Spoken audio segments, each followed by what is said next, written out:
Okay, so let's try this again. Kind of messed up on clicking on something I wasn't supposed to last time. So this is where the last video left off. So talking about environmental factors that affect organism distribution. First thing we have to discuss is maintaining homeostasis. Now you should have learned this word in your ninth grade biology, but we're going to go over it again. So homeostasis, basically the definition for homeostasis is an internal balance inside of a living organism. So whether it be a bacteria all the way up to humans. So we have to maintain balances of certain things inside of our bodies. We have to maintain a temperature. As you probably know, our internal temperature should be around 98.6 degrees. Well, that's a balance. We have to constantly maintain that. There are lots of other things going on in our body that have to be balanced as well, such as osmotic pressure. With different chemicals going in and out of our body, it can cause our cells to shrivel up and lose water. We have to maintain that. Hormones are constantly moving throughout our body, and we have to maintain those on a certain level. So in order for organisms' bodies to function properly, they have to maintain this homeostasis. So homeostasis is affected by changes in the external environment. Internal adjustments are made to maintain a stable internal environment. So let's use the temperature of our bodies for instance. So if we go outside and it's 30 degrees outside, we might start to shiver. Our hair's going to stand up. We're going to get goosebumps. Those are changes that our bodies do because of an external environment that we just went into, the cold weather. So our body makes internal adjustments to try to maintain a stable internal environment, in this case temperature. So we shiver to create heat, our body gets chill bumps to make our skin thicker, and that's all trying to maintain that 98.6 degrees inside of our body. So that's just an example. So homeostasis and distribution of marine organisms. All right, so with this we have three different levels or zones, I guess you can say. If marine organisms, let's say a fish or a crab or a starfish, whatever marine organism you want to think about, if they are in their perfect conditions, so if you think about those abiotic factors, for instance, the temperature of the water, the salinity of the water, the amount of current, the wave action, if those conditions are perfect, then you're going to have a lot of that particular organism there because they have to do very little to maintain homeostasis because they're in perfect conditions. So the definition for optimal range is when environmental factors are in the best range for a specific organism's survival because little energy is used to maintain homeostasis. So for instance, let's use humans again since we're all humans and we can understand it a little bit easier. So if you're sitting in a classroom and it's 74 degrees or 72 degrees, that's pretty comfortable for us. That would be kind of within our optimal range of comfort for temperature. You're not shivering to try to build your temperature back up, and you're not sweating because it's not too hot. Both shivering and sweating require energy. So if you are in an area that's 30 degrees at all times and you don't have a jacket, you're going to shiver so much and you're going to use a lot of energy. If you're in an area that's really, really hot, you're going to sweat a lot, and that's going to require a lot of energy also. So if you are in an optimal range of conditions, then your body's having to use very little energy to maintain homeostasis. And the word optimal means best. Optimum or optimal means best. So best range. If organisms get into an area where they are outside of those perfect conditions, those best conditions, they will get into something called a zone of stress. When the range of an environmental factor or factors goes past the optimal range, causing the organism to become stressed because they're having to use too much energy to maintain homeostasis. So this is why you're not going to have polar bears in the tropics. As polar bears move from the Arctic, where it's cold and what they've evolved and adapted to deal with, as they move south where it gets warmer, they get into a zone of stress. They'll start to sweat, and their body's using too much energy to try to maintain that temperature, that they won't have enough energy left to digest their food or to catch their food or to reproduce. And so they're not going to keep going in warmer and warmer conditions. They're going to turn around and go back to their optimal range. So this zone of stress. Organisms can survive in a zone of stress for a short period of time. They will need to get back to optimal conditions in order to survive longer. And then also we have a zone of intolerance. And just as it kind of states, organisms cannot tolerate conditions that are way past their optimal range. So when the range of environmental factors goes so far past the optimal range that an organism cannot survive.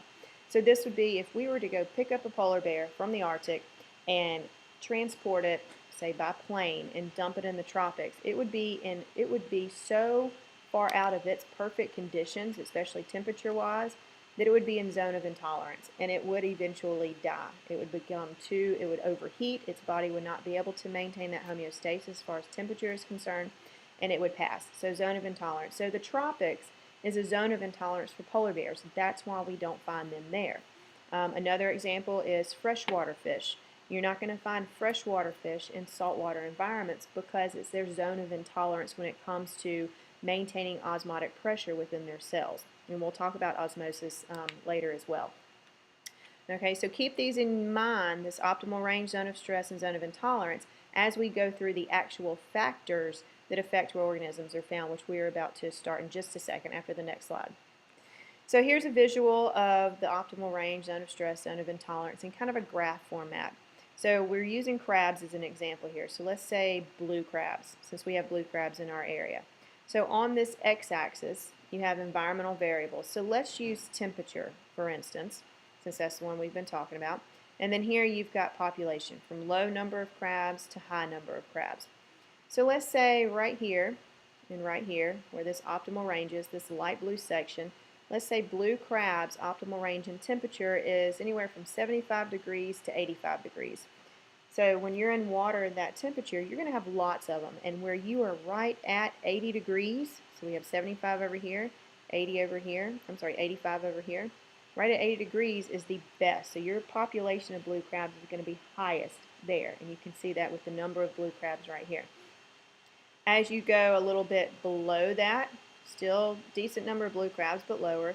And then you get into the zone of stress, where you might find some, but their population is not going to be high there, below 75, for instance, or above 85. Get into their zone of stress. And then anything well above that optimal range or well below that optimal range, you're not going to find any in that location. So this is just a graphical illustration for that optimal range, zone of stress, and zone of intolerance.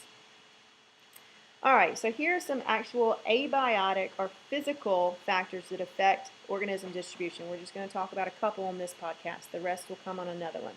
So sunlight is probably first and foremost for importance.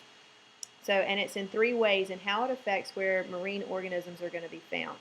So first of all, if there's a marine organism that is a photosynthesizer, so marine plants or marine algae, they are only going to be found in areas where there's sunlight available. So you're not going to find any marine photosynthesizers, your plants or algae, in deep, deep waters because there's no sunlight down there. So this definitely plays a role in where your photosynthesizers are found. It also indirectly is going to play a role where your marine herbivores or plant eaters are found.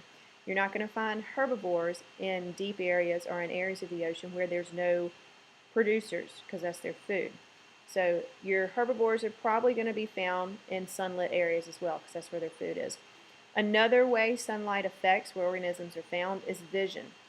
If you're an animal that depends on your eyesight for getting food, hunting for instance, or getting away from becoming food, then you need to be in an area where the sunlight is available because that's the only way organisms can see is if light is there. So if you're a shark and you depend on your eyes to get around and survive, then you're going to be found in shallow water environments or sunlit environments, I guess I should say. So vision is another one. Desiccation means drying out. So this one really plays a role with intertidal areas where the tide comes in and then the tide goes out on the shoreline. Certain organisms can live in intertidal areas because they have adaptations that allow them to stay moist when the tide goes out. So for instance, oysters or barnacles, they have shells and they can, when that tide goes out, when the water leaves and they're exposed to the sun, they can close their shells with water inside of it and so they don't dry out. But you're not going to find organisms in intertidal zones that do not have certain adaptations. They don't want to stay there and dry out. So this is three ways that sunlight can affect where organisms are going to be found. Now let's talk about temperature. Temperature is somewhat related to sunlight, of course, but we're going to put it as its own physical factor or abiotic factor. So temperature. With temperature, you're going to be able to put all of your marine animals into one of two categories, and they're going to be called ectotherms or endotherms. And if you look at the words, you can kind of determine what both of those mean. The prefix ecto means outside, and therm means temperature. The prefix endo means inside, and therm means temperature. So ectotherms. These are organisms whose body temperature depends on external or outside factors such as sun or shade. This is what we call cold-blooded. So snakes, or all of your reptiles, for instance, are ectotherms, and a lot of fish are ectotherms. So if you depend on the outside environment to bring your body temperature up to a decent level for you to survive, then you're going to need to be found in warm, sunlit areas. So your cold-blooded organisms, your snakes and all of your reptiles, are going to be pretty much found along the tropic and subtropical regions of the planet. You're not going to find any reptiles up in the poles, either the North Pole or South Pole, because it's just not warm enough there for them. So your ectotherms are going to be found in the tropical, subtropical, lower temperate areas of our planet. Whereas endotherms, these are organisms who can regulate their own body temperatures internally, inside temperature. And this is what we call warm-blooded. So your mammals and your birds are endotherms. Humans, we are endotherms. We can be in a cold environment and still, to a degree, for a decent amount of time, maintain our own body temperature. We don't have to go outside and sit in the sun or get on a hot rock to increase our body temperatures on a daily basis. So with endotherms, any marine organism that's considered an endotherm can be found from the poles all the way to the tropics. So you've got species of whales that can migrate all the way up to the North Pole and then all the way back down to the tropics on a yearly basis because they can maintain their own body temperature. Also, you've got penguins that can live in the pole, or penguins that live in the South Pole. But then you also have many birds that live in the tropics. So endotherms can be found all over our planet. All right, so that covers this information for the podcast and the questions that I showed you on this slide right here. So now you should be able to answer all of these questions on this podcast.